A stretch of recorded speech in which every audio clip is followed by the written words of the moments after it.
সকলো জনাই সাংবাদিক সকললৈ আমি ২ নং মিলনপুৰ গাঁওবাসী ৰাইজৰ তৰফৰ পৰা আন্তৰিক শুভেচ্ছা জ্ঞাপন কৰিছোঁ আৰু লগতে আমাৰ এই দুৰ্যোগপূৰ্ণ দেপী নদীলৈ আহি আপোনালোকক পদাৰ্পণ কৰাৰ বাবে পুনৰবাৰলৈ আপোনালোকলৈ আন্তৰিক অভিনন্দন। যিহেতু আমাৰ এই দেপী নদীখনে আজি 10-15 বছৰ হ'ল, তাৰমানে 2 কিলোমিটাৰ 3 কিলোমিটাৰ ইয়াত কহাই আহিলে আৰু ইয়াত বিভিন্ন অনুষ্ঠান প্ৰতিষ্ঠান আছিলে।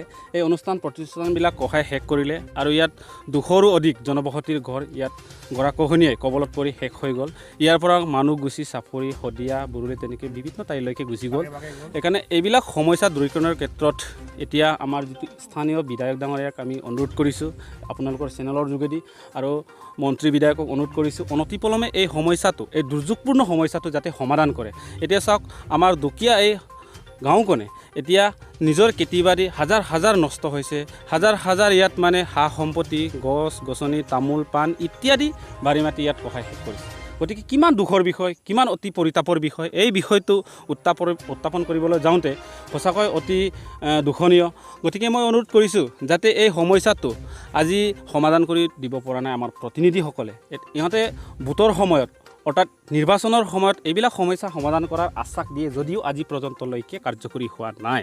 গতিকে মই অনুৰোধ কৰিছোঁ পুনৰ ইহঁতক কাকতি কৰি অনুৰোধ কৰিছোঁ এই গাঁওখনক যাতে এই যিটো গৰাখহনীয়া সমস্যাৰ পৰা সমাধানৰ ক্ষেত্ৰত এখেতসকলে যেন অতি সোনকালে ব্যৱস্থা গ্ৰহণ কৰিব, লগতে আৰু এই গাঁওখন স্থায়ী ৰূপে ইয়াত বসবাস কৰিবৰ কাৰণে যাতে ব্যৱস্থা গ্ৰহণ কৰি দিয়ে, তেতিয়া আমাৰ গাঁৱৰ পাৰৰ পৰা নথৈ আনন্দিত হ'ম।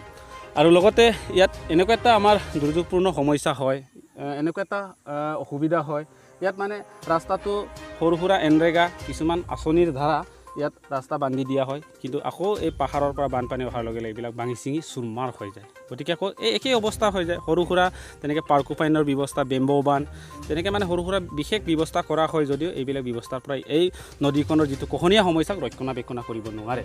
গতিকে এইখিনি সমস্যা সমাধান কৰিবলৈ অসম চৰকাৰ আজি পৰ্যন্তলৈকে ৰাষ্ট্ৰীয় সমস্যা হিচাপে বানপানী সমস্যাটো কিয় ঘোষণা কৰি দিব পৰা নাই, এই সমস্যাটোৰ বিষয়ে মই অৱগত কৰিব বিচাৰোঁ। যদি এই বানপানী সমস্যাটো অসমৰ ৰাষ্ট্ৰীয় সমস্যা হিচাপে আজি পৰ্যন্তলৈকে ঘোষণা কৰি দিব পৰা হ'লেহেঁতেন এনেকুৱা এটা সৰু সুৰা সমস্যাটো নিশ্চয় আজি পৰ্যন্তলৈকে নাথাকিলেহেঁতেন।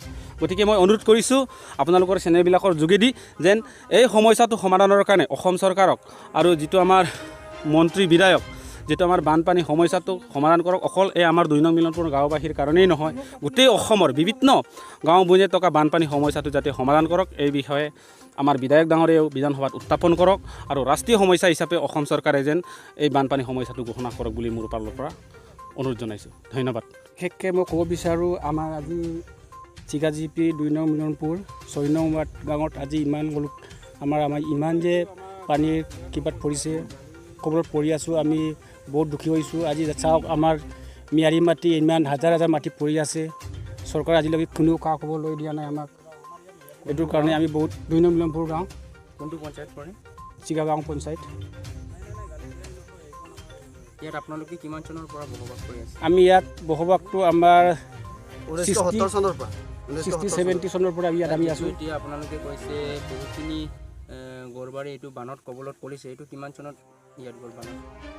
এইটো আজি ক'বলৈ গ'লে আমিতো হিচাপটো কৰা নাই, হৈছে আজি 15-20-25 বছৰমানেই হৈছে। এইটো এই আগত আছিলে পানীটো, ইয়াৰ পৰা আহি ইয়ালৈ পালে আজি বহুত বছৰেই হ'ল আমি কহাই নিয়ে। আজি আমাৰ ম্যাদী মাটি এনেই পৰি আছে আৰু আমি বহুত দুখ পৰিছোঁ। এইটোৰ কাৰণে আমাৰ খেতি বাতি বহুত লোকচান হৈছে, নষ্ট হৈছে। এতিয়াও কহি আছে, এতিয়াও প্ৰত্যেক বছৰে কহে।